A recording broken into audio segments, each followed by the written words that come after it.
সন্ত ৰামপাল গুৰু মহাৰাজ হৈছে এনে এজন মহাপুৰুষ যিজনে নিজৰ সত্য ভক্তি, তত্ত্বজ্ঞান, কৰোণা আৰু সেৱাৰ বলত সমাজত এক নতুন আদৰ্শ বলবৎ কৰিছে। সন্ত ৰামপাল গুৰু মহাৰাজৰ নেতৃত্বত তেওঁৰ সকলো সৎলোক আশ্ৰমে কৰা বিস্ময়কৰ সমাজ কল্যাণমূলক কামে সমাজখনক সোণালী ভৱিষ্যতৰ এক নতুন আশা দেখুৱাইছে।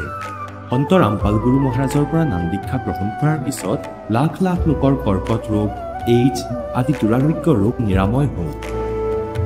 সন্তজনাৰ জ্ঞানৰ পৰা অনুপ্ৰাণিত হৈ তেওঁৰ অনুগামীসকলে লাখ লাখ ইউনিট ৰক্তদান কৰে।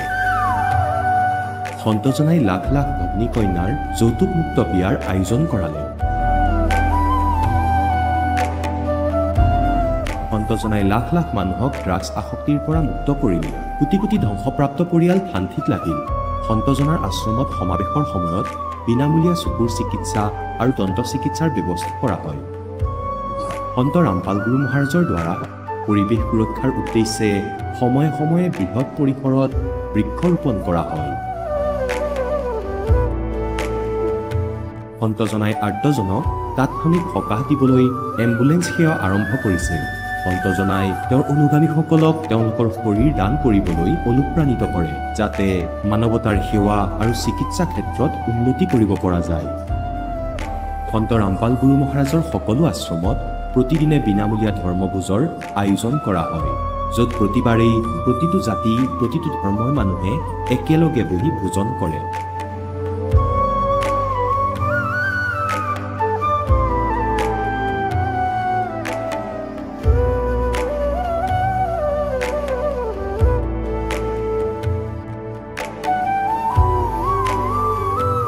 সন্ত ৰামপাল গুৰু মহাৰাজৰ আশ্ৰমত সহস্ৰাধিক বৃদ্ধ বৃদ্ধাই শ্ৰদ্ধা আৰু মৰমেৰে জীৱন যাপন কৰাৰ সুযোগ পায়। তেওঁলোকৰ থকা খোৱাৰ আৰু স্বাস্থ্যৰ সম্পূৰ্ণ দায়িত্ব সন্ত ৰামপাল গুৰু মহাৰাজে বহন কৰে। অনাথ শিশুৰ বাবে সন্ত ৰামপাল গুৰু মহাৰাজৰ সকলো আশ্ৰম বিশেষ বৰদানতকৈ কম নহয়, য'ত তেওঁলোকক শিক্ষা, সংস্কাৰ আৰু ভৱিষ্যতৰ বাবে উন্নত সুবিধা প্ৰদান কৰা হয়। বানপানী, ভূঁইকঁপ বা মহামাৰী যিয়েই নহওক, সন্ত ৰামপাল গুৰু মহাৰাজ আৰু তেওঁৰ অনুগামীসকল সদায় আৰ্তজনৰ বাবে আগ্ৰনোৱা হৈ থাকে। কোভিড মহামাৰীৰ সময়ত সন্ত ৰামপাল গুৰু মহাৰাজৰ আশ্ৰমৰ পৰা কোটি কোটি লোকক খাদ্য, ঔষধ আৰু জীৱন ৰক্ষক সামগ্ৰী যোগান ধৰা হৈছিল। দুখীয়াক সকাহ কৰাই হওক বা যিকোনো শোষিত বা নিপীড়িত শ্ৰেণীৰ অধিকাৰ আৰু মৰ্যাদাৰ বাবে যুঁজ দিয়াই হওক, সন্ত ৰামপাল গুৰু মহাৰাজে সদায় তেওঁলোকৰ সকলো ন্যায্য দাবী চৰকাৰৰ ওচৰলৈ লৈ গৈছে আৰু তেওঁলোকক উপযুক্ত ন্যায় প্ৰদানৰ ক্ষেত্ৰত গুৰুত্বপূৰ্ণ ভূমিকা পালন কৰি আহিছে। সমাজত আধ্যাত্মিক আৰু সামাজিক মূল্যবোধৰ প্ৰতি সজাগতা অনাৰ প্ৰতিটো পদক্ষেপতে সন্ত ৰামপাল গুৰু মহাৰাজ মানৱতাৰ প্ৰকৃত সেৱক হিচাপে প্ৰমাণিত হৈছে। সন্ত ৰামপাল গুৰু মহাৰাজৰ জীৱনে আমাক শিকাইছে যে প্ৰকৃত সেৱা সেইটোহে যিটো নিস্বাৰ্থভাৱে কৰা হয়। আহক আমিও এই মহান সন্তজনৰ এই মহান সেৱাৰ কামত যোগ দিওঁ আৰু সন্ত ৰামপাল গুৰু মহাৰাজৰ পৰা নাম দীক্ষা লৈ আমাৰ জীৱন ধন্য কৰি তোলোঁ।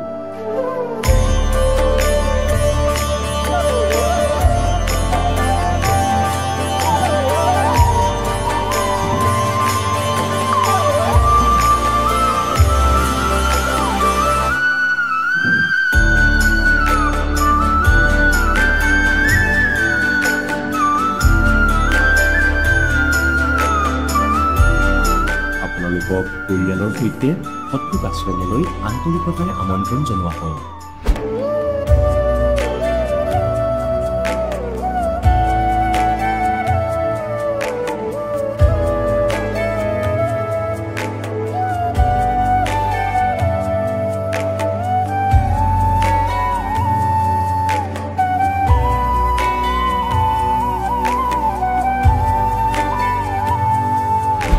প্ৰভু ৰাম, দেৱ, ভগৱান, আল্লাহ, খুদা, যীশু আদি নামবোৰ একে শক্তিৰ। তেওঁ কেনেকুৱা, ক'ত আছে, কেনেকৈ পাব, কোনে দেখিছে? এই প্ৰশ্নচিহ্নটো সম্পূৰ্ণৰূপে আঁতৰাবলৈ অৱশ্যেই শুনিব জগতগুৰু তত্ত্বদৰ্শী সন্ত ৰামপাল গুৰু মহাৰাজৰ অমৃত বচন, সকলো পবিত্ৰ ধৰ্মৰ পবিত্ৰ শাস্ত্ৰৰ আধাৰত। নমস্কাৰ ছাৰ। নমস্কাৰ ছাৰ, আপোনাৰ শুভ নামটো? দীপক কুমাৰ। আপুনি ক'ৰ পৰা আহিছে? অসম, বিশ্বনাথ ডিষ্ট্ৰিক্ট, গহপুৰ। আপুনি সন্ত ৰামপাল গুৰু মহাৰাজৰ পৰা নাম দীক্ষা কেতিয়া লৈছিল? 2014 লৈছিলোঁ। তেখেতৰ পৰা নাম দীক্ষা লোৱাৰ আগতে আপুনি অন্য কিবা ভক্তি সাধনা কৰিছিলনে? কৰি আছিলোঁ। আৰু সেই সাধনা আপুনি কেনেধৰণে কৰিছিলে অলপ বুজাই কওকচোন। সেই সাধনা মানে মই এটা গুৰুৰ পৰা দীক্ষা লৈছিলোঁ আৰু সেই গুৰুৰ অনুমতিত মই কৰ্মবিলাক কৰি আছিলোঁ। কোন গুৰুৰ শৰণত আছিলে আপুনি? প্ৰথমতে মই আছিলোঁ আদৰণীয় গুৰু গোবৰ্ধন দাসৰ চৰণত আছিলোঁ। আৰু কিমান বছৰ ধৰি কৰি আছিলে সেই সাধনা? 2007 জুৰিছিলোঁ মই আৰু 2014 মই আকৌ এৰিবলগীয়া হ'ল। আপুনি যিহেতু আপোনাৰ যি গুৰু গোবৰ্ধন দাসৰ কথা ক'লে, তেখেতৰ শৰণাগত হৈ ভক্তি সাধনা কৰি আছিলে, তেনে ক্ষেত্ৰত আপুনি সন্ত ৰামপাল গুৰু মহাৰাজৰ শৰণলৈ কিয় আহিব লগা হ'ল? আদৰণীয় গুৰু গোবৰ্ধন দাসৰ কিতাপ কিছুমান মই পঢ়িলোঁ, পঢ়ি পেলাই মই শিকিলোঁ আৰু অলপমান বুজিও পালোঁ যে আদৰণীয় গুৰু গোবৰ্ধন দাস এইটো লিখি আছে যে তত্ত্বদৰ্শী সন্তৰ চৰণলৈ যাব লাগে। এই পৰমাত্মাৰ চৰণত গ'লে আমাৰ আত্মা কল্যাণ হ'ব বুলি লিখা আছে। সেই কিতাপটো পঢ়ি পেলাই মই পূৰ্ণ পৰমাত্মাৰ সদগুৰু সন্ত ৰামপালজী মহাৰাজৰ ওচৰলৈ মই আহিলোঁ। আৰু আপুনি যি পূৰ্বতে যি গুৰু ধাৰণ কৰি ভক্তি সাধনা কৰি আছিলে, তাৰ দ্বাৰা আপোনাৰ কিবা লাভ হৈছিলনে? তাতো লাভটো হৈছে, মানে এই জ্ঞানটো লাভ হ'ল। মোৰ জ্ঞানটো মই লাভ কৰিলোঁ। এই জ্ঞান লাভ কৰাৰ কাৰণে আজি মই পূৰ্ণগুৰু সন্ত ৰামপালজী মহাৰাজৰ চৰণলৈ আহিলোঁ। আৰু বৰ্তমান যি সন্ত ৰামপাল গুৰু মহাৰাজৰ পৰা নাম দীক্ষা লৈ ভক্তি সাধনা কৰি আছে, ইয়াৰ দ্বাৰা আপুনি কেনেধৰণৰ লাভ পাইছে? ভক্তি সাধনাত লাভ পাইছোঁ। আজি 2001 মই বিয়া পাতিছিলোঁ, কিন্তু 2014 যেতিয়া মই নাম দীক্ষা ল'লোঁ, 2014 যেতিয়া মই দীক্ষা ল'লোঁ, তাৰ পাছত মোৰ মানে ঘৰত ল'ৰা ছোৱালী হোৱা নাছিলে, কিন্তু পূৰ্ণ পৰমাত্মাৰ কৃপাত মোৰ ঘৰত এটা ছোৱালী এজন হ'ল। ছাৰ, যিহেতু আপুনি ক'লে যে পূৰ্বতে যিবিলাক সাধনা কৰি আছিলে তাৰ দ্বাৰা আপোনাৰ কোনো লাভ হোৱা নাছিলে আৰু আপোনাৰ কোনো সন্তান নাছিলে, যেতিয়া আপুনি সন্ত ৰামপাল গুৰু মহাৰাজৰ পৰা নাম দীক্ষা ল'লে, তাৰপিছতে আপুনি এজনী কন্যা সন্তান প্ৰাপ্ত কৰিলে, এইটো কেনেকৈ সম্ভৱ ছাৰ? এজন সাধাৰণ সন্তৰ পৰা নাম দীক্ষা লোৱাৰ পিছতে আপুনি এগৰাকী সন্তান প্ৰাপ্তি কৰিলে, এইটো ছাৰ কেনেকৈ সম্ভৱ? শাস্ত্ৰবিধি মতে ভক্তি কৰিবলৈ শিকাই আছে। হৰ বেদ হৰ শাস্ত্ৰটোক আঙুলাই দি পঢ়াই আছে আৰু সহি জ্ঞানটোক কৈ আছে। সেই জ্ঞানৰ দ্বাৰা মই ভক্তি কৰি আছোঁ আৰু তাৰ দ্বাৰা সেই ভক্তিৰ দ্বাৰা আজি মই এই ফলটো পালোঁ। আৰু আপুনি অন্য কিবা লাভ পাইছেনে? শাৰীৰিক বা তেনেকুৱা পাৰিবাৰিক অন্য কিবা লাভ পাইছেনে আপুনি? শাৰীৰিক লাভটো এইটো হ'ল, বেমাৰ আজাৰৰ একো মোৰ মানে হোৱা নাই পৰমাত্মাৰ কৃপাত। যিহেতু আপোনালোকৰ সন্ত ৰামপাল গুৰু মহাৰাজৰ আমি ভক্তসকলৰ যেতিয়া অনুভৱ শুনো, তেওঁলোকে কয় যে সন্ত ৰামপাল গুৰু মহাৰাজৰ পৰা নাম দীক্ষা লোৱাৰ পিছতে নিচাৰ দৰে বদ অভ্যাসৰ পৰা লাখ লাখ লোকে নিচা ত্যাগ কৰিব পাৰিছে। এইটো কিমান দূৰ সত্য কথা সাৰ? প্ৰকৃততে সন্ত ৰামপাল গুৰু মহাৰাজৰ পৰা নাম দীক্ষা লোৱাৰ পিছতে নিচা ত্যাগ কৰিব পাৰিনে? পাৰি, এইটো সঁচা কথা হয়। আৰু মেইন কথা হ'ল এইটো, সন্ত ৰামপালজী মহাৰাজ ভগৱান হয়। তাৰ মুখ কমলৰ পৰা যোনটো কথা কয়, আজি আমি তাৰ ওচৰত যাব পৰা নাই, বহুত দূৰত আছে, কিন্তু আজি টিভিৰ পৰা শুনি তাৰ আৱাজতে মানে এনেকুৱা আকৰ্ষণ শক্তি এটা আছে, যিমান ডাঙৰ নিচা জাতীয় বস্তুৰ খোৱা মানুহ এৰি পেলাই তাৰ চৰণত আহিবলগীয়া হয়। কিয়নো তাৰ মুখৰ কমলৰ মানে যোন বাণীটো, সেই বাণীটোৱে বহুত শক্তিশালী বাণী হয়। পৰমাত্মা সাক্ষাৎ আহিছে বুলি মোৰ মানে এইকাৰণে চিন্তা, আৰু চৰণত তাত থাকিম বুলি বহুত মানে চিন্তা কৰি আছোঁ। আৰু আপোনালোকৰ গুৰু সন্ত ৰামপাল গুৰু মহাৰাজে কেৱল হিন্দু শাস্ত্ৰৰ আধাৰতে ভক্তি বিধি প্ৰদান কৰে নে অন্য পবিত্ৰ ধৰ্মশাস্ত্ৰৰ আধাৰ লৈ আপোনালোকক ভক্তি বিধি প্ৰদান কৰে? সন্ত ৰামপালজী মহাৰাজৰ যিমানখিনি মানে জাতি আছে ভাৰতত, সব জাতিৰ যি শাস্ত্ৰ আছে, যি পুৰাণ আছে, সব কুছ লৈ কেনাইহে ভক্তিৰ মানে হেৰিটো দি আছে। মুছলিমহঁতৰ মানে কোৰাণ শ্বৰীফ আছে, কোৰাণ শ্বৰীফো পঢ়ি পেলাই কৈ আছে যে এইটো এনেকুৱা, এইটো তেনেকুৱা। আজি তোমাৰ বাইবেলৰ কথাও লৈ কেনে কৈ আছে এইটো এনেকুৱা, এইটো তেনেকুৱা। কিয়নো সন্ত ৰামপালজী মহাৰাজ এইটো সন্ত নহয়, এইটো সাক্ষাৎ ভগৱান আহিছে। ভগৱানৰ কাৰণে আজি নিজে যোনটো বুজিছে, মানে খেতি নিজে কৰিছে, গতিকে নিজে কাটি পেলাই দেখাব পাৰিছে। আজি এইটো সংসাৰত বহুত কোনো গুৰুবিলাক আছে, কিন্তু আজিলৈকে না বেদৰ পৰা কথা ক'ব পাৰিছে, না শাস্ত্ৰৰ পৰা কথা ক'ব পাৰিছে, না আজি শ্ৰীমদ ভাগৱত গীতা বহুত মানুহ পঢ়ি আছে, বহুত গুৰু পঢ়ি আছে, কিন্তু আজিলৈকে সেই শাস্ত্ৰ বেদটো পঢ়ি বা সেই শ্ৰীমদ ভাগৱত গীতা পঢ়ি পেলাই সেই ধৰ্মৰ বিষয়লৈ ক'ব পৰা নাই ভালকে। আৰু আমি শুনিছোঁ যে আপোনালোকৰ গুৰু সন্ত ৰামপাল গুৰু মহাৰাজে ব্ৰহ্মা বিষ্ণু মহেশৰ বিপৰীতে ভক্তি বিধি প্ৰদান কৰে। তেওঁ সন্ত ৰামপাল গুৰু মহাৰাজে কয় যে ব্ৰহ্মা বিষ্ণু মহেশ তিনিগৰাকী হয় নাশবান, আৰু কবিৰদেৱক পৰমাত্মা বুলি কৈছে।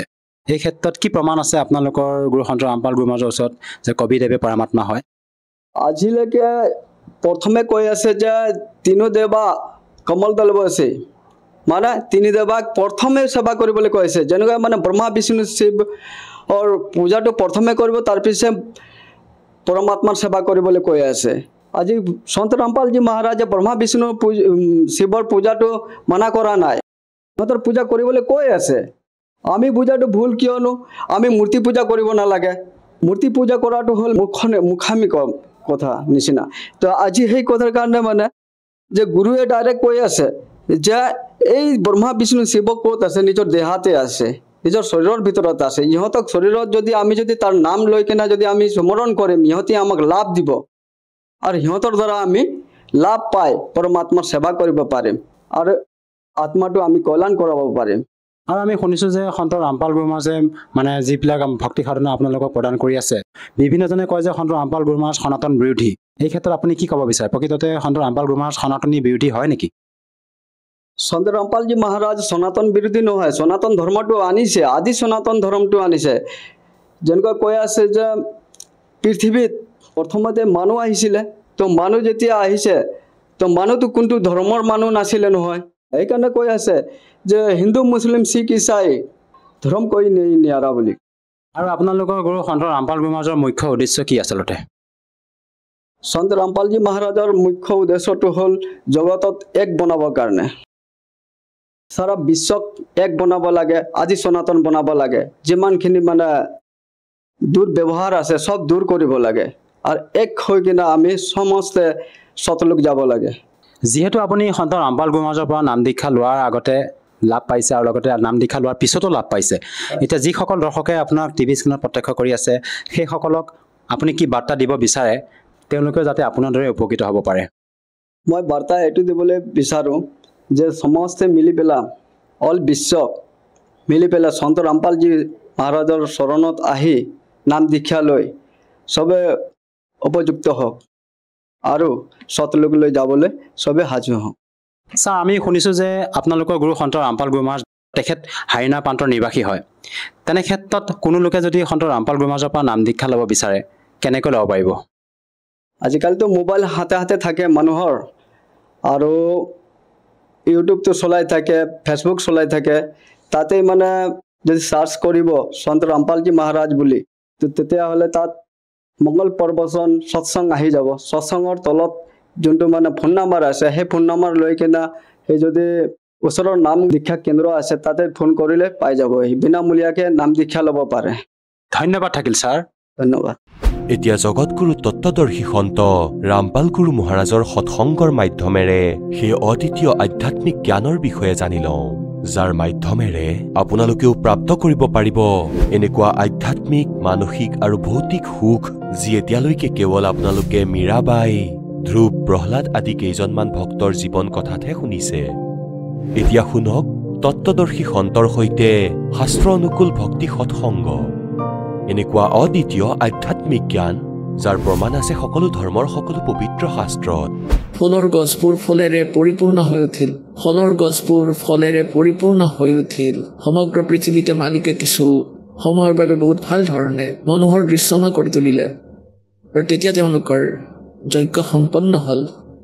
গতিকে পুণ্যাত্মাসকল কি কৈছে, 33 करोड़ यज्ञ में आए सहस 88 सारे, 33 करोड़ यज्ञ में आए सहस 88 सारे, 12 कोटि वेद के वक्ता वहाँ सुपच का शंख बजारे, बन तू पावेगा अपना किया रे, भोगेगा अपना किया रे।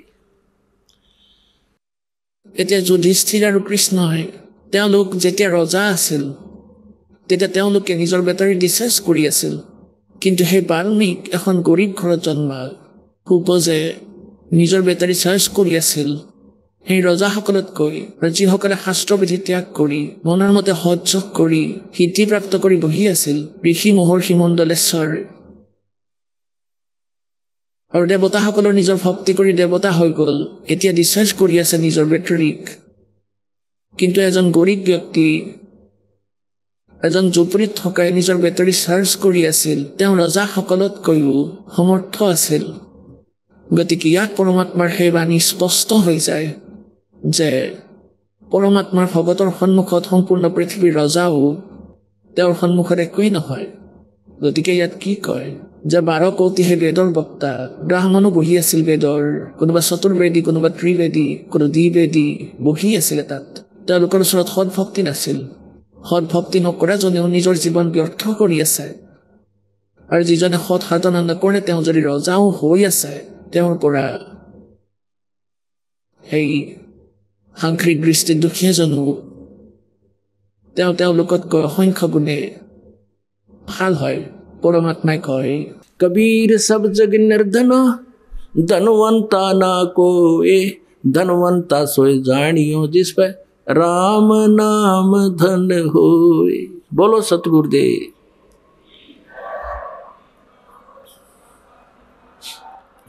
बोलो सतगुरुदेव की जय। बंदी छोड़ कबीर परमेश्वर जी की जय। बंदी छोड़ गरीबदास जी महाराज जी की जय। स्वामी राम देवानंद जी गुरु महाराज जी की जय।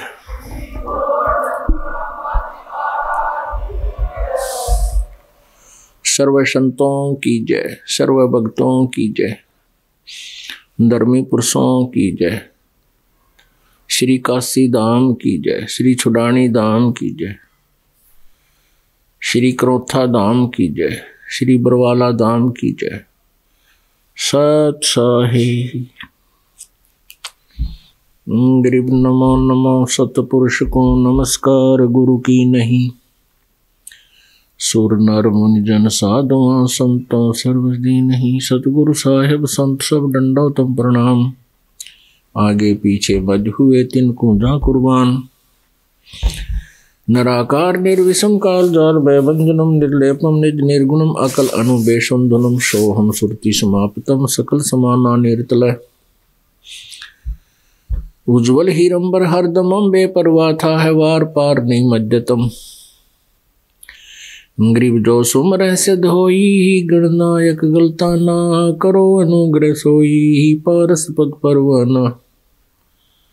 आदि गणेश मनाऊं गणनायक देवन देवा चरण कमल लो लाऊं आदंत करो सेवा। परम शक्ति संगीतम रिद्धिदाता सोई अवगत गुण अतीतम सत्पुरुष निर्मोही। जगदम्बा जगदीशम मंगल रूप मुरारी। तन मन अर्पण शेषम भक्ति मुक्ति भंडारी। सुर नर मुनि जन ध्यावे ब्रह्मा विष्णु महेशा। शेष शेष मुगावे पूजे आदि गणेशा।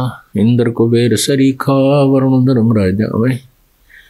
समर्थ जीवन जी का मन इच्छा फल पावे। 33 कोटि आधारा ध्यावे शेष 88। उतरे बहु जल पारा कट है यम की फांसी। 33 कोटि आधारा ध्यावे शेष 88। उतरे बहु जल पारा कट है यम की फांसी। कर जोरूं विनती करूं धरूं चरण पर शीश। गुरु जी राम देवानंद जी महाराज जी ने दियो नाम बख्शीश। कोटि कोटि सिजदा करूं कोटि कोटि प्रणाम। चरण कमल में राखियो मैं बांधी नाम गुलाम। कुत्ता हूँ गुरुदेव का रामपाल दास का नाम। गले प्रेम की जेवड़ी जहाँ खेचो वहाँ जाऊं मैं। तो करो तो बावड़ू दूर दूर करो तो जाऊं। जो राखो तो ही रहो जो देवो सुख। जय इब कै सतगुरु मिले सब दुख आँखों रोए। चरणों ऊपर शीस धरूं कहूँ जो करनी हो। कबीर साईं मिलेंगे पूछेंगे कुशलात, आदि अंत की सब कहूँ अपने दिल की बात। गुरु जी तुम ना भूलियो चाहे लाख लोग मिल जाही, हमसे तुमको बहुत है तुमसे हमको नहीं। कबीर तुम्हारे भी सहारे क्या बने, मैं किसकी शरण में जाऊं। शिव ब्रंच मुनि नारदा तिनके हृदय न समाऊं। अवगुण किए तो बहुत किए करत न मानी हारे। भावे बंदा बख्श दियो भावे गर्दन उतारो। अवगुण मेरे बाप जी बख्शो गरीब नवाज। जो मैं पूत कपूत हूँ बहुर पिता को लाज। मैं अपराधी जन्म का नख सिख बरे विकार। तुम दाता दुख भंजना मेरी करो संभार। परम पिता परमात्मा पूर्ण ब्रह्म সমগ্ৰ সৃষ্টিৰ ৰচয়িতা কুলমালী কবিৰ পৰমেশ্বৰৰ অসীম কৃপাৰে আপোনালোকে এই সৎসংগ শুনিবলৈ পাইছে। সৌভাগ্য সেই পুণ্যাত্মাসকলৰ যিসকলে মানৱ শৰীৰ প্ৰাপ্ত কৰিছে। তাতোকৈ সৌভাগ্যশালী সেইসকল প্ৰাণী যিসকলৰ সৎসংগ প্ৰাপ্ত হয়। मात पिता मिल जाएंगे 184 माँ, सतगुरु सेवा और बंदगी बाई फेर मिलन की ना। মনুষ্য জীৱনৰ অতিৰিক্তে আপোনালোকেও পিতৃ মাতৃ প্ৰাপ্ত কৰিব পাৰে, পৰিয়াল প্ৰাপ্ত কৰিব পাৰে। পশু যদি হয় তেন্তে পশু আমাৰ পিতৃ মাতৃ হ'ব। পক্ষী হলে আমি পক্ষী মাতা পিতা পাম। এনেকুৱাই মমতা এনেকুৱাই আন্তৰিকতা তেওঁলোকৰো থাকিব। কিন্তু মানৱ শৰীৰত আকৌ সৎগুৰুৰ সেৱা, সৎগুৰুৰ পৰমাত্মাক পোৱা, সৎগুৰুক পোৱা আৰু পৰমাত্মাৰ ভক্তি, এয়া সেই শৰীৰত আপোনালোকৰ প্ৰাপ্ত নহয়, অন্যজনী। तो इसलिए परमात्मा कहते मानुष जन्म पाए के, मानुष जन्म पाए के नहीं रटे हरि नाम। जैसे कुआ जल में ना फिर बनवाया क्या काम। मानुष जन्म दुर्लभ है ये मिले न बारंबार। तरवर से पत्ता टूट गिरे वो बहुर न लागे डार। परम पिता परमात्मा কবিৰ পৰমেশ্বৰ দেৱ আমি সকলো প্ৰাণীৰে একমাত্ৰ লক্ষ্য। তেওঁ আমাৰ পালক, তেওঁ আমাৰ পিতা, তেওঁ আমাৰ জনক। তেওঁৰ অতিৰিক্ত যাক আমি ইয়াত মুখ্য বনাই ৰাখিছোঁ, যেনেকৈ ব্ৰহ্মা বিষ্ণু মহেশ, তেওঁলোক এখন ব্ৰহ্মাণ্ডৰ এটা এটা বিভাগৰ এজন এজন বিভাগীয় মন্ত্ৰী, মিনিষ্টাৰ। ৰজগুণ বিভাগৰ ব্ৰহ্মাদেৱ, শতগুণ বিভাগৰ বিষ্ণুদেৱ আৰু তমগুণ বিভাগৰ শংকৰ। এই তিনিও ভগৱানেই আদৰণীয়। তেওঁলোকে আমাক কেৱল কৰি অহা কৰ্মৰেই যোগ্যতা আমাক প্ৰদান কৰিব পাৰে। যদি আপোনালোকে কিবা পাপ কৰিছে তেন্তে সেই পাপৰ দণ্ডও এওঁলোকে ভোগ কৰাব। আপোনালোকৰ যদি পুণ্য আছে তেন্তে সেই পুণ্যকো এওঁলোকে আপোনালোকক দিয়াব।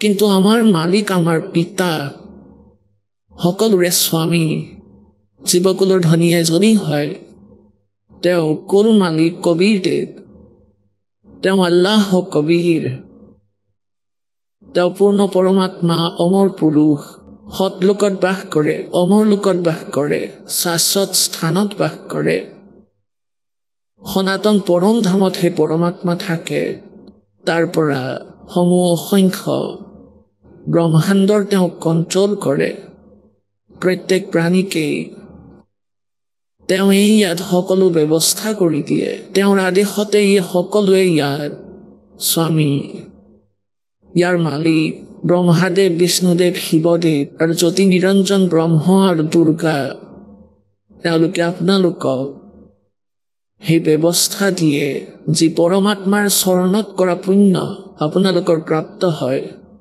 আপোনালোকৰ সঞ্চিত হৈ থকা আৰু যি পাপ আপোনালোকে কৰে তাৰো ভোগদান ইয়াৰ এই স্বামী ভগৱান প্ৰভু তেওঁলোকেই কৰে কিন্তু আমাৰ মালিক সুখ দিওঁতা দুখৰ বিনাশক পাপ কৰ্মৰ পৰা হোৱা কষ্টক নিবাৰণ কৰোতা এজনেই পৰমেশ্বৰ আছে এজনেই সেই পৰমেশ্বৰ যাৰ নাম কবিৰ দেৱ আমি তেওঁক কবিৰ দেৱ ক'বলৈ ধৰিলোঁ কবিৰ চাহেব ক'বলৈ ধৰিলোঁ চাহাব কওক দেৱ কওক ৰাম কওক বা খুদা কওক আল্লাহ কওক বা গড কওক এই উপমাত্মক এয়া উপমাত্মক শব্দ কিন্তু এই সত্য চাহেব এতিয়া তেওঁক সৎ চাহেব কিয় কোৱা হয় কাৰণ সৎ মানে অবিনাশী চাহেব মানে প্ৰভু অবিনাশী পৰমাত্মা অন্য সকলোকো ভগৱান কোৱা হয় শ্ৰী ব্ৰহ্মাদেৱ শ্ৰী বিষ্ণুদেৱ শ্ৰী শিৱদেৱ আৰু শ্ৰী দুৰ্গা আৰু এই জ্যোতি নিৰঞ্জন ব্ৰহ্ম এওঁলোকৰ স্বামী এওঁলোককো চাহেব কোৱা হয় কিন্তু এওঁলোক প্ৰকৃত চাহেব নহয় এওঁলোক বাস্তৱিক প্ৰভু নহয়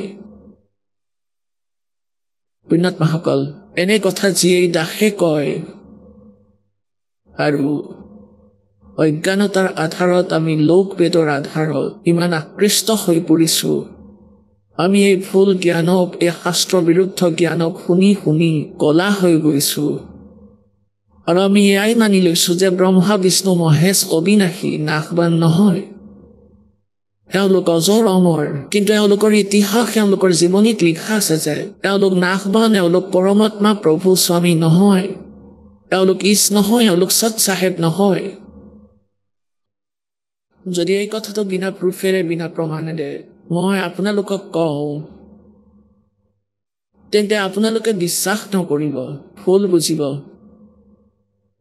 আপোনালোকে শুনিবও প্ৰস্তুত নহ'ব পিছৰ বচনখিনি গতিকে এই দাসে প্ৰযত্ন কৰে যে য'তে কোনো মনৰ মাজত শংকা উৎপন্ন হয় তাতে এনেকুৱা এক প্ৰমাণ দি দিয়ে যাওক যাতে মনে আপোনালোকক এই সত্য চাহেবৰ কথা শুনিবলৈ বাধা নিদিয়ে ইয়াৰ বাবে আপোনালোকক অলপ প্ৰমাণ দেখুৱাও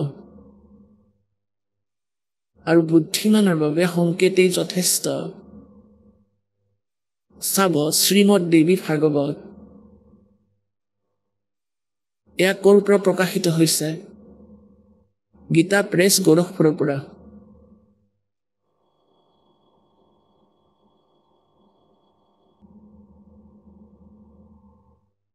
সম্পাদক হনুমান প্ৰসাদ পোদ্দাৰ শ্ৰীমনলাল গোস্বামী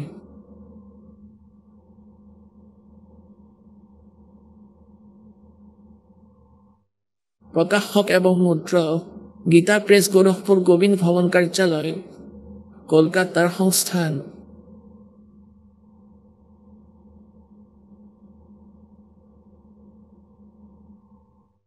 ইয়াৰ 123 পৃষ্ঠাত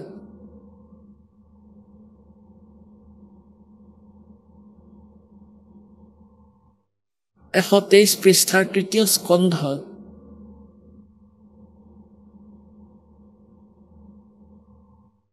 তৃতীয় স্কন্ধ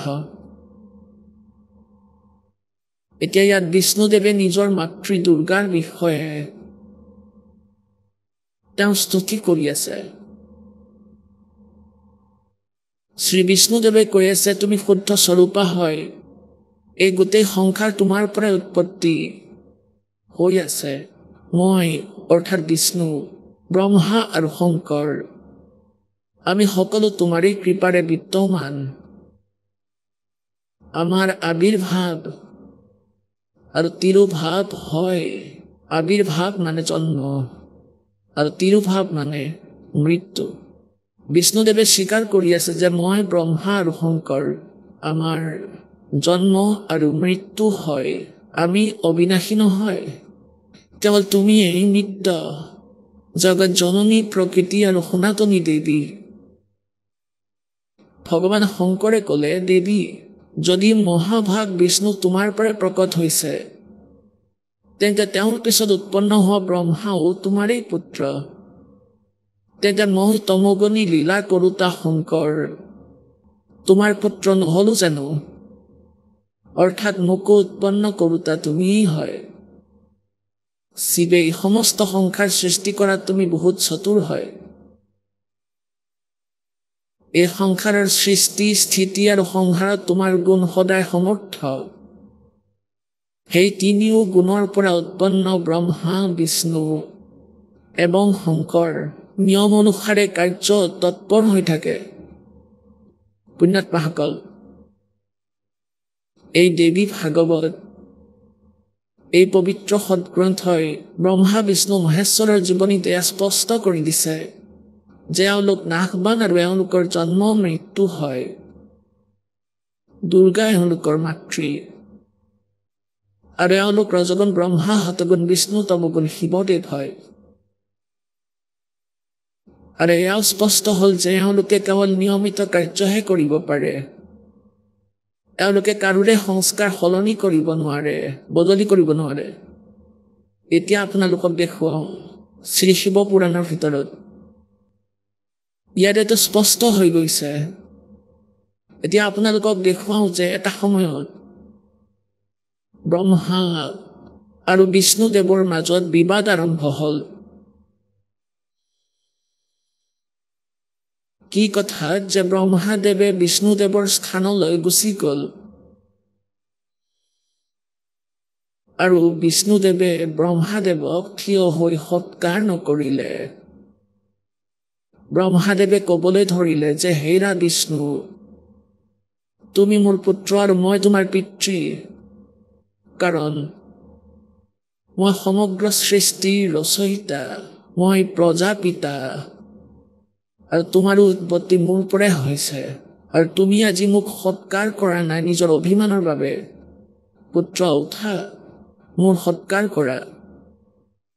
আকৌ বিষ্ণুদেৱে কৈছে যে তুমি মোৰ পুত্ৰ, মোৰ নাভি কমলৰ পৰা তোমাৰ উৎপত্তি, আৰু তুমি ওলোটাই পিতৃকেই পুত্ৰ বুলিছা, তোমাৰ মগজুৰ বিকৃতি ঘটিছে। কোৱাৰ অৰ্থ এইটো যে ব্ৰহ্মাই কৈছে মই তোমাৰ পিতৃ, বিষ্ণুই কৈছে মই তোমাৰ পিতৃ, আৰু নিজৰ মাজতে এওঁলোকৰ হাই কাজিয়া, দ্বন্দ্ব বিবাদ, অস্ত্ৰ উলিয়ালে, সেনা আহিল আৰু যুদ্ধ আৰম্ভ হ'ল। এনে কাজিয়াটো তৃতীয় চতুৰ্থ শ্ৰেণীৰ বালকেহে কৰে। আমি যিসকলক পৰমাত্মা বুলি মানি পুজি আছো, এওঁলোকতো চতুৰ্থ পঞ্চম শ্ৰেণীৰ বালকতকৈ কম বুদ্ধিৰ মানুহ হয়। ঠিক আছে বাৰু, এওঁলোকৰ সংস্কাৰ ভাল আছিলে, সেইবাবে এই পোষ্ট পালে, ইয়াৰে স্বামী বনালে এই ব্ৰহ্মাণ্ডৰ। কিন্তু এওঁলোকৰ এই আচৰণৰ পৰা গম পোৱা যায় যে এওঁলোক এক অনাৰো নহয়। এয়া কেনেধৰণৰ কথা, ইজনে আনজনক নিজে পিতৃ বুলি কয় আৰু হাই কাজিয়া কৰে। তৃতীয় চতুৰ্থ শ্ৰেণীত পঢ়া বালকে যেতিয়া কাজিয়া কৰে, শিক্ষকে সোধে কিয় কাজিয়া কৰিছা তোমালোকে?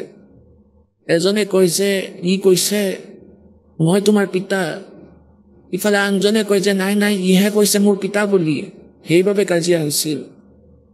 এতিয়া এই ধৰণৰ কাজিয়া সেই পূজ্যদেৱসকলে কৰি আছে, যিসকলক আমি ভগৱান মানি আছো। এতিয়া পৰমাত্মা কবিৰদেৱে 600 বছৰ আগতে আহি এয়াই কৈছিল যে এওঁলোক পৰমাত্মা নহয়, যাক আপোনালোকে পুজি আছে, এওঁলোক আপোনালোকৰ দৰেই জীৱ। ঠিক আছে, এওঁলোক ইয়াৰে স্বামী হৈ গ'ল, আগৰ সংস্কাৰ চাগে কোনোবা জন্মত ভাল পুণ্য কৰিছিল, ভাল সাধনা কৰিছিল, এওঁলোকক 3 লোকৰ ৰজা বনাই ৰাখিছে। এতিয়া পুণ্যাত্মাসকল 600 বছৰ আগতে যেতিয়া পৰমাত্মাই এই কথা কৈছিলে তেতিয়া প্ৰত্যেক প্ৰাণীয়ে এই কথাত কষ্ট পাইছিল, কাৰণ আমি এই লোকবেদ তাক কয় যি আউট অফ চিলেবাছ ষ্টাডি, যিয়ে কৰিছে আৰু কৰোৱাই আছে। চিলেবাছৰ বাহিৰৰ যি জ্ঞান বা শিক্ষা দি ৰাখিছে বালকসকলক, তেতিয়া সিহঁতে চিলেবাছৰ কথা একোৱেই নাজানিব যে পাঠ্যক্ৰমত কি লিখা আছে। তেতিয়া সিহঁতে বিৰোধিতা কৰে, কাৰণ সেই ভুৱা শিক্ষকসকলে ভুল জ্ঞান দিছে, ভুল শিক্ষা দিছে, আৰু সেইকাৰণে সেই সকলো ভ্ৰমিত। গতিকে এনেকৈ যি আমাৰ আধ্যাত্মিক গুৰু আছিল, ঋষি আছিল, মহৰ্ষি আছিল, ব্ৰাহ্মণ আছিল, মণ্ডলেশ্বৰ মহন্ত আছিল, আচাৰ্য আছিল, এই সকলোৱে আউট অফ চিলেবাছ পঢ়াইছিলে। এওঁলোকৰ সদগ্ৰন্থৰ কোনো জ্ঞান নাছিল, যি কাৰণত 600 বছৰ আগতে পৰমাত্মাই এয়াই কৈছিল যে तुम कौन राम का जपते जापम और ताते कटे ना तुम्हारे तीनों तापम। তোমালোকে কোন ভগৱানৰ ভক্তি কৰি আছা যিয়ে তোমালোকৰ কষ্ট নিবাৰণো কৰিব নোৱাৰে। আৰু পৰমাত্মাৰ ভক্তি, মুক্তি আৰু আহিবলগীয়া বিপদৰ পৰা বাচিবলৈ আৰু মুক্তি পাবলৈকে আমি সাধনা কৰোঁ। গতিকে আজি আপোনালোকে এইকাৰণে স্বীকাৰ কৰিব, কাৰণ আপোনালোক আজি শিক্ষিত। বৰ্তমানত যদি শিক্ষাৰ কিবা লাভ হৈছে তেন্তে এয়াই যে আমি সদগ্ৰন্থক স্বয়ং চাই আৰু পৰমাত্মাক চিনিব পাৰিম আৰু আমাৰ কল্যাণ কৰাব পাৰিম। অন্যথাই এডুকেশ্যনৰ একো আৱশ্যকতাই নাছিল। এই এডুকেশ্যনে কি কৰালে? পৰমাণু বম বনাই দিলে, আমাক বেইমান বনাই দিলে। ভায়েক ককায়েকৰ মাজত মৰম নাই, ভায়েক ভনীয়েকৰ মাজত মৰম নাই, পিতৃ মাতৃৰ প্ৰতি কোনো দায়িত্ব নাই। আমি ইমান চতুৰ প্ৰাণী হৈ গৈছোঁ। আৰু ইয়াৰ পৰা যদি কিবা লাভ আছে, কেৱল পৰমাত্মাক পোৱাৰ পথত এয়া সহযোগী হয় এই শিক্ষা।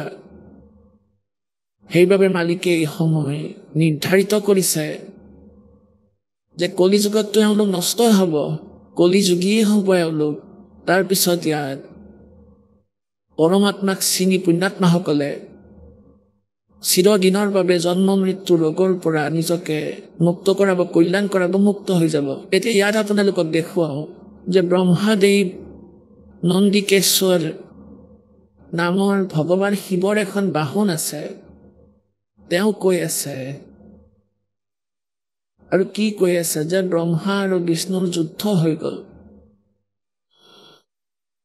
পৰস্পৰে কাজিয়া কৰি আছিল।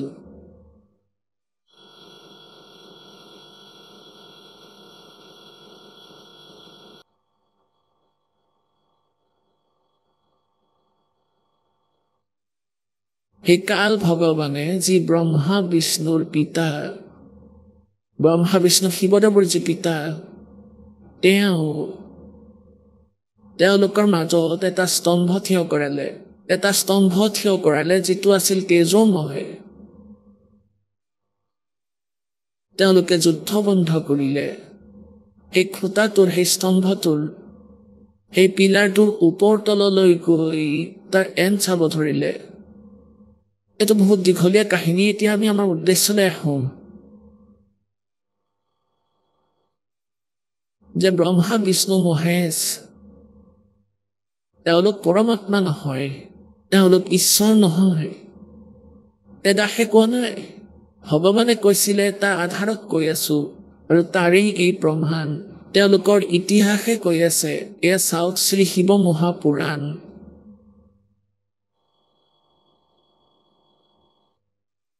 ইয়াত আটাইতকৈ ডাঙৰ সুবিধা এইটো যে ইয়াত সংস্কৃত বিদ্যমান। এয়া শ্ৰী শিৱ মহাপুৰাণ। ইয়াৰ অনুবাদক কোন? শ্ৰী শিৱ মহাপুৰাণ। ইয়াৰ অনুবাদক হ'ল বিদ্যাৱাৰিধি।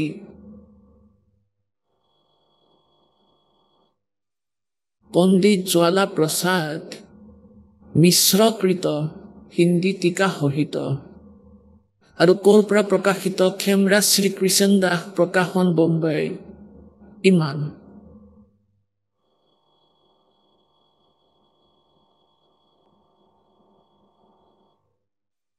বিদ্বেশ্বৰ সংহিতা শিৱপুৰাণ 11 পৃষ্ঠাৰ বিদ্বেশ্বৰ সংহিতা ভাগ 1 পৃষ্ঠা 6 অধ্যায় 6 অধ্যায় 6 11 পৃষ্ঠাত ইয়াত নন্দিকেশ্বৰে কৈছে নন্দিকেশ্বৰে ক'লে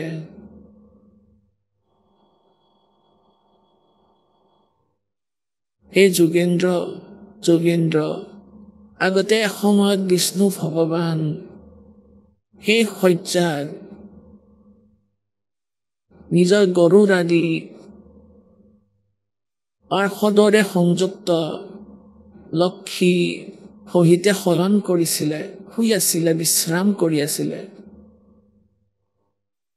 সেই সময়ত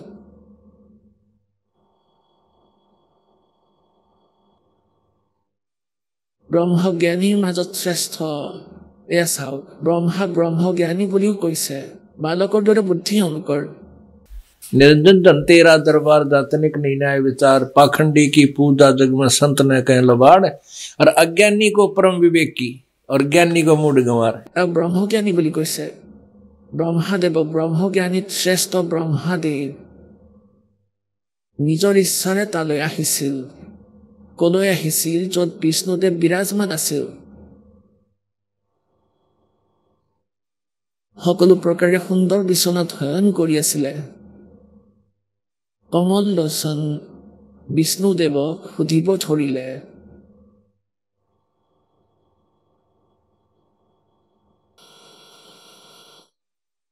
তুমি কোন হয় যে মোক দেখি অভিমানী পুৰুষৰ দৰে শয়ন কৰি আছা এয়া ব্ৰহ্মা পৰম জ্ঞানীয়ে কৈছে বিষ্ণুক কৈছে যে তুমি কোন হয় যি মোক দেখি অভিমানী পুৰুষৰ দৰে শয়ন কৰি আছা শুই আছা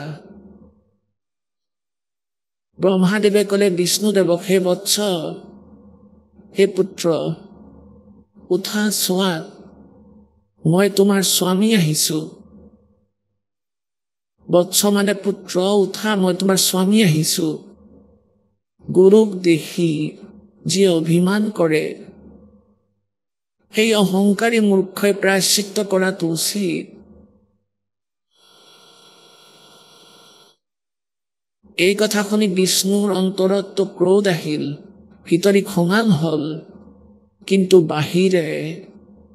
বাহিৰত তেওঁ শান্ত দেখুৱালে আৰু ক'লে হে বৎস হে পুত্ৰ তোমাৰ মংগল হওক বহাই আসনত বিৰাজমান হোৱা এতিয়া তেওঁ পুত্ৰ বুলিয়ে ক'লে এই সময়ত বিষ্ণুদেৱে কৈ আছে ব্ৰহ্মাদেৱক এই সময়ত তোমাৰ নেত্ৰ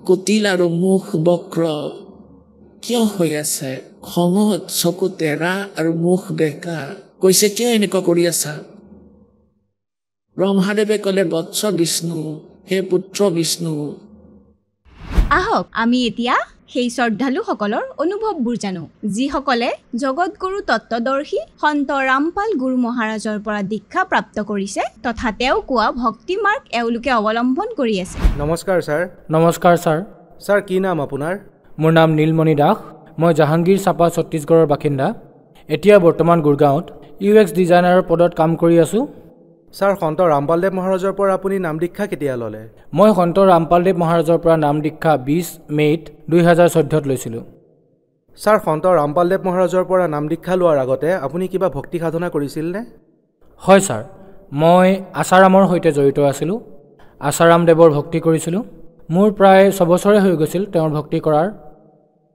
আৰু তেওঁৰ ভক্তি কৰাৰ বাবে বিশেষ একো লাভটো হোৱা নাছিল কিন্তু মোৰ মাজত যি অলপ চলপ বেয়া আছিলে সেয়া এৰা খাইছিলে কিন্তু এনেকুৱা কোনো এডভান্স লেভেলত একো লাভ হোৱা নাছিল ছাৰ হয় তেন্তে কি কাৰণত আপুনি সন্ত ৰামপালদেৱ মহাৰাজৰ শৰণলৈ আহিলে হয় মই এজন বিজ্ঞানৰ বিদ্যাৰ্থী হয় ছাৰ মই মানে IIT বম্বেৰ পৰা পঢ়ি আহিছোঁ মোৰ দাদাই আগতেই সন্ত ৰামপালদেৱ মহাৰাজৰ পৰা নাম দীক্ষা লৈ থৈছিলে তেতিয়া মই তেওঁৰ লগত বহুত আৰ্গুমেণ্ট কৰিছিলোঁ যে ভাই যে এইটো কেনেকৈ হ'ব পাৰে, এজন মানুহে কেনেকৈ ভগৱানৰ পদবী পাব পাৰে। তেতিয়া মই বহুত আৰ্গুমেণ্ট কৰিলোঁ। মই আচাৰাম দেৱৰো পইণ্টক তেওঁৰ সময়তো মই আৰ্গুমেণ্ট কৰিছিলোঁ যে নহয়, বিজ্ঞানতকৈ ডাঙৰ একোৱেই নাই, মানে বিজ্ঞানেই সকলো। গডৰ এক্সিষ্টেঞ্চত আপুনি কোনো মানুহক দেখুৱাই দিব নোৱাৰে। কিন্তু যেতিয়া তেওঁৰ লগত মই বহুত ডিছকাশ্যন কৰিলোঁ, সন্ত ৰামপালদেৱ মহাৰাজৰ মই আশ্ৰমলৈ গ'লোঁ। আশ্ৰমলৈ যোৱাৰ পিছত মই অনুভৱ কৰিলোঁ যে এইখনতো বহুত বেলেগ জেগা, ইয়াত মানুহবোৰে বিনামূলীয়াকৈ খাব পাইছে, খোৱাৰ ব্যৱস্থাও পাইছে। কাৰণ মই আচাৰাম দেৱৰ তাত গৈছিলোঁ, তাত পইচা দি আপুনি থাকিব লাগিছিল, আপোনাক কুপন কাটিবলৈ দিছিলে, তাৰ পিছতহে আপুনি খাবলৈ দালি চাউল পাইছিলে। তাত এনেকুৱা একো ব্যৱস্থা নাছিল। যাৰ পইচা আছিলে সিহঁত বহুত আগত বহিছিলে, আমি বহুত দূৰত বহিব লগা হৈছিলে আৰু দূৰৰ পৰা অলপ চলপহে দেখা পোৱা গৈছিল আচাৰাম দেৱক। কিন্তু ইয়ালৈ আহি দেখিলোঁ যে সকলো মানুহ আৰামত আছে, পৰমাত্মাই আশীৰ্বাদ দি আছে। গতিকে সেই সময়তে মোৰ মনত ক'ৰবাত এনেকুৱা লাগিল যে নহয় ভাই, মই যিহেতু বেলেগতো ভক্তি কৰিছোঁ, গতিকে ইয়াতো এবাৰ চেষ্টা কৰি চাওঁ। সন্ত ৰামপালদেৱ মহাৰাজৰ পৰা মই নাম উপদেশ ল'লোঁ। সন্ত ৰামপালদেৱ মহাৰাজে আশীৰ্বাদো দিলে। মোৰ আৰু এটা কথা আচৰিত এইটো লাগিল ছাৰ, যে আপুনি যিয়ে আশ্ৰমলৈ যায়, আচাৰাম দেৱকে ধৰি লওক অথবা আন যিবোৰ সন্ত আছে যিসকলে নিজক পুৰুষ বুলি কয়, তেওঁৰ আশ্ৰমলৈ গ'লে তেওঁলোকে ইণ্ডিভিজুৱেলি গৈ কাকো আশীৰ্বাদ নিদিয়ে। মানে মই যি ন'টিছ কৰিলোঁ সন্ত ৰামপালদেৱ মহাৰাজৰ আশ্ৰমত, তেওঁ প্ৰত্যেকজন শিষ্যৰ ওচৰলৈ আহি মূৰত হাত থৈ আশীৰ্বাদ দি আছিলে, যিটো সঁচাকৈ বহুত ডাঙৰ কথা। মানে কোনটো এটাতো আপুনি ইমান ডাঙৰ পদবীত আছে, আনে হ'লেতো এনেকৈ ভাবিলে হয় যে ময়ে ভগৱান। তেতিয়া মোৰ এনেকুৱা লাগিল যে নহয় ভাই, তেওঁতো একেবাৰে নিজকে এনেকৈ দৰ্শাই আছে যে নহয় পুত্ৰ নহয়, মই তোমাৰ গুৰুহে, আৰু তোমালোক শিষ্য, আৰু তোমালোকৰ যিমান দুখ আৰু জীৱনত যিমানবোৰ কষ্ট আছে তাক নিবাৰণ কৰাটো মোৰেই কাম। এইবোৰ মই দেখিলোঁ আৰু তেতিয়া মই নিশ্চিত হ'লোঁ যে নহয়, মই সন্ত ৰামপালদেৱ মহাৰাজৰ পৰা নাম উপদেশ ল'ব লাগিব। ছাৰ, আপুনি বিজ্ঞানক বিশ্বাস কৰে, তাৰ পিছতো আপুনি সন্ত ৰামপালদেৱ মহাৰাজৰ পৰা নাম দীক্ষা ল'লে। মই সুধিব বিচাৰিম যে এতিয়া আপোনাৰ কোৱালিফিকেশ্যন কি কাম কৰে? হয়, মোৰ কোৱালিফিকেশ্যন মই নেশ্যনেল ইনষ্টিটিউট অফ টেকন'লজিৰ পৰা বেচেলৰ ইন ডিজাইন টেক্সটাইলত মই ডিগ্ৰী লৈছোঁ। মই সেই সময়ত শ্বাহৰুখ খান, আপুনি চাগে অভিনেতাজনৰ নামটো শুনিছে, মই তেওঁৰ ঘৰৰ ইণ্টেৰিয়ৰো ডিজাইন কৰিছোঁ। এয়া ইণ্ডিয়া টুডে আৰ্টিকলত পাব্লিছো হৈছে। আপুনি যদি মোৰ নাম নীলমণি লিখি ইণ্ডিয়া টুডে টাইপ কৰে তেতিয়া আপুনি পাব, তাতে টপ আৰ্টিকলতে মোৰ নাম আছে।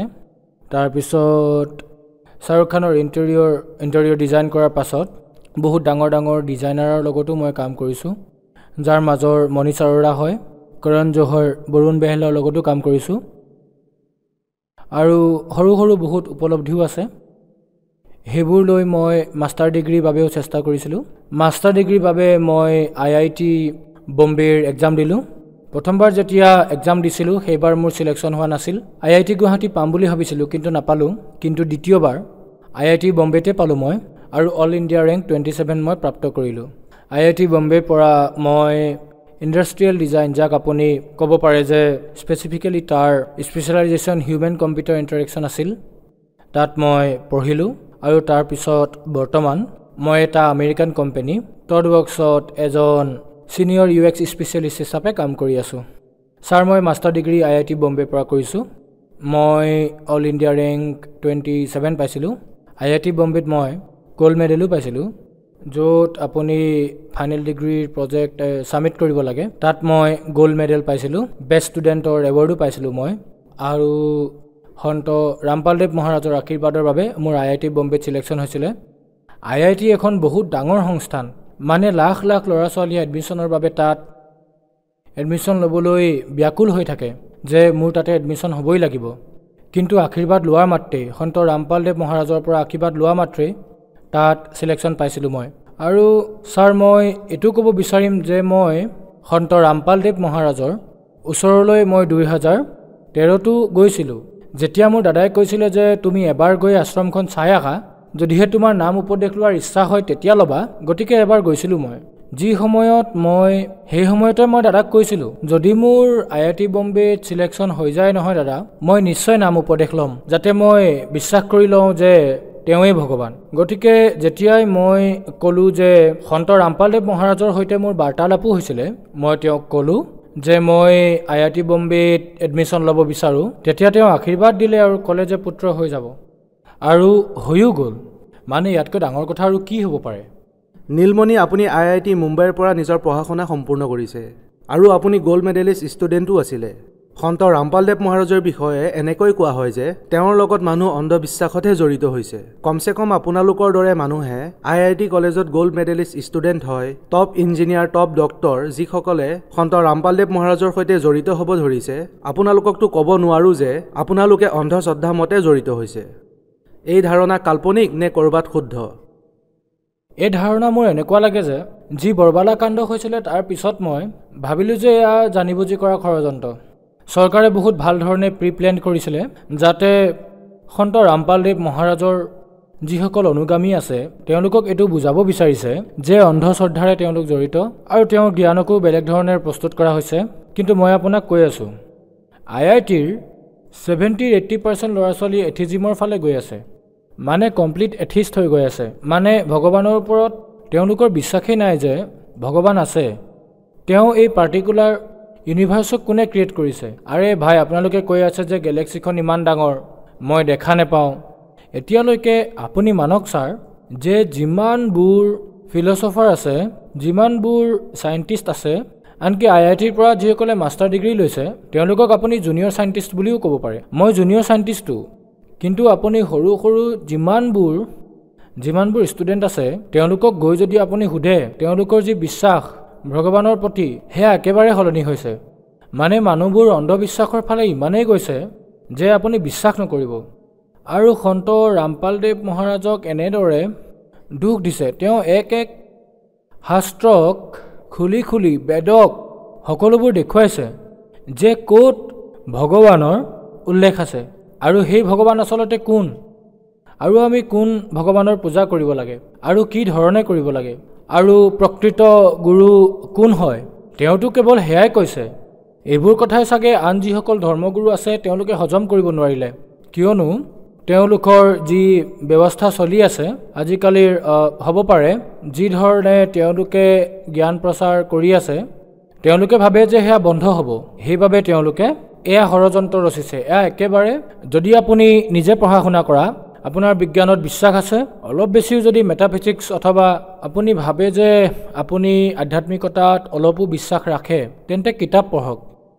গীতা পঢ়ক 4খন বেদ পঢ়ক পুৰাণবোৰ পঢ়ি চাওক যি সন্ত ৰামপালদেৱ মহাৰাজে যি সৎসংগত কয় সেয়া কেৱল আপুনি চাওক আৰু বুজিবলৈ চেষ্টা কৰক আপুনি বহুত পৰিৱৰ্তন দেখিব আপোনাৰ লাগিব যে আৰে আচলতে সঁচাটো কি নীলমণি আপুনি হাইলি এডুকেটেড পাৰ্চন আপুনি এই কথাবোৰ বহুত ভালদৰেই জানে মানুহ তীৰ্থলৈ যায় গুৰু বনায় ভগৱানক পূজা কৰে ইণ্ডিয়াৰ টপ হস্পিটেল বা বিদেশৰ হস্পিটেলো কৈ দিয়ে যে আপোনাৰ বেমাৰ দুৰাৰোগ্য এয়া ভাল হ'ব নোৱাৰে প্ৰমাণৰূপে তেওঁলোকে ৰিপৰ্টো দেখুৱায় আৰু সন্ত ৰামপালদেৱ মহাৰাজে সেই বেমাৰসমূহ ভাল কৰি দিয়ে কি কাৰণ আছে মোৰ এনেকুৱা লাগে যে চাওক আজিকালি বহুত এনেকুৱা বেমাৰ হয় যিবোৰ দেখি ডক্টৰো কৈ দিয়ে যে এয়া পচিবল নহয় মই ঠিক কৰিব নোৱাৰোঁ মই নিজৰ এক্সাম্পলেই দিওঁ আপোনাক কাৰণ মই নিজেও ব্ৰংকাইটিছৰ পেচেণ্ট আছিলোঁ ইনহেলাৰ আছিলে মোৰ লগত মই বহুত ডক্টৰৰ ওচৰলৈ গ'লোঁ যি সময়ত মই বেচেলৰ ডিগ্ৰী কৰি আছিলোঁ সেই সময়ত আৰু দিল্লীত পলিউশ্যনো বহুত বেছি হৈ গৈছিলে সেই সময়ত উশাহ লোৱাত বৰ কষ্ট পাইছিলোঁ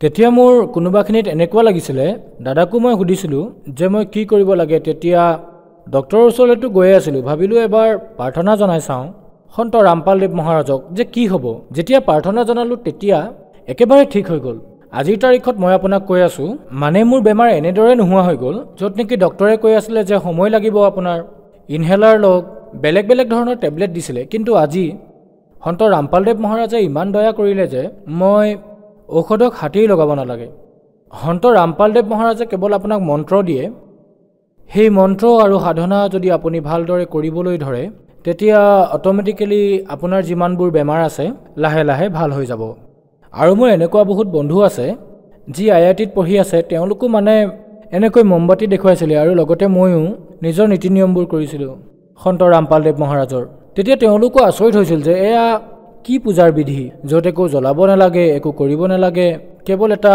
চাকি জ্বলাব লাগে তাৰপিছত কেৱল পাঠ কৰিব লাগে যে এয়া কি হয় তেতিয়া মই তেওঁলোকক বুজাবলৈ চেষ্টা কৰোঁ যে যি তোমালোকে কৰি আছা সেয়া একেবাৰে অনৰ্থক সেয়া ক'তো লিখাই নাই আপোনালোকে মোক কওক এয়া গীতাৰ ক'ত লিখা আছেনো বেদত দেখুৱাওক পুৰাণত বিশ্বাস কৰক মই যি ল'ৰাৰ লগত IITৰ ৰুমমেট আছিল সি মোৰ যিজন ৰুমমেট সি ৰেংক 1 হোল্ডাৰ আছিল মানে অল ইণ্ডিয়া ৰেংক 1 সেইটো বহুত ডাঙৰ কথা মানে তেওঁলোকৰ মাজতো আপুনি এনেকুৱা অন্ধবিশ্বাস দেখা পাব যিবোৰ আপুনি একো বুজিবই নোৱাৰিব গতিকে মই ক'ম যে কমচে কম আপুনি সন্ত ৰামপালদেৱ মহাৰাজৰ যি পূজা বিধি সাধনা তাক বুজক আৰু তেওঁ গীতা বেদ পুৰাণৰ বিষয়ে যি কৈছে কমচে কম সেইবোৰ ফ'ল' কৰক চাওক আৰু সৎসংগ শুনক তেতিয়া আপুনি সকলো বুজি পাব ছাৰ আপুনি বৈজ্ঞানিক মই আপোনাক সুধিব বিচাৰিম যে সন্ত ৰামপালদেৱ মহাৰাজৰ নামদান চেণ্টাৰ গোটেই ইণ্ডিয়াৰ লগতে বিদেশতো খুলিছে সন্ত ৰামপালদেৱ মহাৰাজে টিভি মাধ্যমেৰে নাম দীক্ষা দিয়ে গতিকে ছাৰ এইটো কেনেকৈ সম্ভৱ যে এজন সন্ত ইমান দূৰত বহি নিজৰ শ্ৰদ্ধালুসকলক ইমান লাভ দিছে এটা মন্ত্ৰৰে বেমাৰবোৰো ঠিক কৰি আছে মইতো ছাৰ পোনপ্ৰথমে মই এইটোৱে ক'ব বিচাৰিম যে আপুনি তেওঁক সন্ত বুলি কৈ মানে তেওঁ গড হয় আপুনি বিশ্বাস নকৰিব তেওঁ গড হয় সাক্ষাৎ কবিৰ চাহেব হয় মানে মই জীৱনত বহুত পৰিৱৰ্তন দেখিছোঁ ইমান পঢ়া শুনা কৰিলোঁ এইটো কৰিলোঁ সেইটো কৰিলোঁ বহুত আলোচনাও হ'ল মই ঝাৰখণ্ডৰ টপাৰ আছিলোঁ গোল্ড মেডেলিষ্ট আছিলোঁ মেথমেটিক্সত এইবোৰনো কি এইবোৰ একো নহয় ছাৰ মই কৈ আছোঁ আপোনাক 2.5-3 লাখ টকাটো চেলাৰী মোৰ এতিয়া মাহৰ মানে যিবোৰ হৈছে মোৰ লগত সেই সকলোবোৰ কেৱল সন্ত ৰামপালদেৱ মহাৰাজৰ বাবে হৈছে কোনোবা ব্যক্তিয়ে যদি এই কথা কয় মানে মই বৈজ্ঞানিক হয় আৰু মই চেলেঞ্জ কৰিব পাৰোঁ মই কৈ আছোঁ আপোনালোকক কেৱল এবাৰ সৎসংগ শুনি চাওক তেওঁৰ যিজন জেলত বহি আছে এতিয়া তেওঁ সাক্ষাৎ ভগৱান হয় তেওঁৱেই এই সকলো মানে তেওঁ তাত বহি কিমানবোৰ যি ভক্ত আছে তেওঁৰ শিষ্য আছে তেওঁলোকৰ দুৰাৰোগ্য বেমাৰো ঠিক কৰি আছে ছাৰ মই কৈ আছোঁ আপোনাক মইতো গুৰুদেৱক সন্ত ৰামপালদেৱ মহাৰাজক কেৱল দেখিছিলোঁ কিন্তু যিসকল ভক্তই আজি দেখা নাই লগ পোৱা নাই তাৰ পাছতো নামদান লৈছে তেওঁলোকে ইমান লাভ পাইছে আপুনি বিশ্বাসেই নকৰিব মানে এনেকুৱা মানুহৰ মই শিষ্যৰ গাথা শুনিছোঁ যিসকলে কৈছে যে মোৰ পাথৰ ঠিক হৈ গ'ল মোৰ ব্ৰংকাইটিছ আছিল সেয়া ঠিক হৈ গ'ল মোৰ কেঞ্চাৰ আছিলে সেয়াও ঠিক হৈ গ'ল যেতিয়া এই সকলোবোৰ দেখিব তেতিয়া আপোনাৰ বিশ্বাস হৈ যাব যে যাক আপুনি সন্ত বুলি কৈ আছে কবিৰ চাহেবো এনেকৈ আহিছিল তেওঁকো এনেকৈ ডিছকাৰ্ড কৰা হৈছিলে এভইড কৰা হৈছিলে আপুনি উত্তৰ প্ৰদেশতো যদি যায় মন্দিৰতো তেওঁৰ বিষয়ে উল্লেখ কৰা হয় তেওঁৰ বিষয়ে এনেকৈ কোৱা হয় তেওঁক কেৱল কবিৰ ৰূপতহে মানুহে দেখে তেওঁক এজন ভগৱানৰ স্থান নিদিলেই মই কৈ আছোঁ এজন ছাত্ৰ হিচাপে আপোনালোকে তেওঁক ভগৱান বুলি নামানে নাই কিন্তু তেওঁৰ কথাখিনিতো শুনক আপুনি নিউটনৰ ল পঢ়ে আপুনি কোনো গেলিলিঅ'ৰ কথা শুনে তেওঁলোককতো আপোনালোকে বুজে তেওঁলোকৰ কথা শুনে আইনষ্টাইনে যিখিনি ক'লে তেওঁৰ কথাটো মানে যে mc² হয় ইয়াক মানি লওঁ আমি এবাৰ মানিটো চাওক যে সন্ত ৰামপালদেৱ মহাৰাজে কৈ কি আছে নীলমণি আপোনাক যিসকল শ্ৰদ্ধালুৱে টিভিত চাই আছে বিশেষকৈ সেইসকল যুৱক যিসকলে নিজকে এথিষ্ট অৰ্থাৎ নাস্তিক বুলি কৈ গৌৰৱ অনুভৱ কৰে তেওঁলোকক আপুনি কি ক'ব আজিৰ ল'ৰা ছোৱালীক কিনো কম ছাৰ মানে তেওঁলোকৰ নাজানো কি ফিলচফি কি থট প্ৰচেছ হৈ গৈছে ভগৱানৰ ওপৰত বিশ্বাস নাই চাগে মাক দেউতাকৰ সন্মান কৰিবও পাহৰি গৈছে মানে মোবাইল ফোনত লাগি থকা টিকটকত ভিডিঅ' বনোৱা মানে এয়া এনেকুৱা বস্তু যিবোৰ চাগে সমাজৰ এই কুৰীতিবোৰেই ঠিক হৈ যাব আপোনালোকে এবাৰ আহি চাওক সন্ত ৰামপালদেৱ মহাৰাজৰ আশ্ৰমলৈ আহক ছাৰ মই এওঁলোকক এইটোৱে ক'ব বিচাৰিম সন্ত ৰামপালদেৱ মহাৰাজৰ সৎসংগ শুনক চেনেলত সৎসংগ আহে তাৰে তলত হালধীয়া শাৰী এটা আহে তাত ফোন নম্বৰ দিয়া থাকে তাত আপোনালোকে যোগাযোগ কৰক ফোন কৰক আপোনাৰ ওচৰ পাজৰৰ নামদান চেণ্টাৰৰ ঠিকনা দি দিয়া হ'ব তালৈ গৈ আপোনালোকে নাম উপদেশ ল'ব পাৰে যদিহে তেওঁৰ জ্ঞান বুজি যায় তেতিয়াহে আপুনি ফোন নম্বৰত ফোন কৰি বিনামূলীয়া কিতাপো খুজিব পাৰে কিতাপবোৰ পঢ়ক আৰু সকলো মিলাই চাওক বুক বাই বুক যেতিয়া আপুনি বুজি পাব তেতিয়া আপুনি নাম উপদেশ ল'ব পাৰে ধন্যবাদ সৎ সাহেব